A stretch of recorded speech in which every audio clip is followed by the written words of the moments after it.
Hello viewers, যদি longfin zebrafish মাছের বাচ্চাগুলোকে খুব দ্রুত বড় করতে চান তাহলে এই খাবারটি খাওয়াতে পারেন। শুধুমাত্র একটি বয়ামে পানি নেবেন। পানি নেওয়ার পর তার সাথে এই যে কলা খাওয়ার পর যে কলার যে অবশিষ্ট অংশটা থাকে, হ্যাঁ, এই অবশিষ্ট অংশটা আমরা কি করব, এই বয়ামের মধ্যে দিয়ে দিই।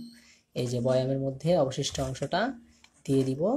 এখানে দিয়ে দেওয়ার পর এই অংশটাকে ভালো করে আমরা এই মুখ লাগিয়ে দিব। দেওয়ার পর এখানে এই যে কলা আর পানি, এই কলা আর পানি এখানে ঠিক 3 থেকে 4 দিন রোদের মধ্যে রেখে দিতে হবে।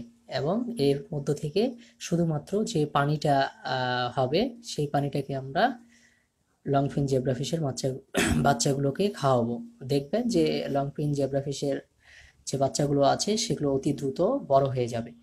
আর আমরা কিন্তু এক্ষেত্রে কি করি, যে ডিমের কুসুম খাওয়াই। ডিমের কুসুম দিলে কিন্তু ভাই পানি খুব গন্ধ করে এবং অ্যামোনিয়া হয়ে বাচ্চাগুলো মারা যায়। এই জন্য এই পদ্ধতিতে খাবার তৈরি করুন, অনেক উপকার হবে। ধন্যবাদ সকলকেই।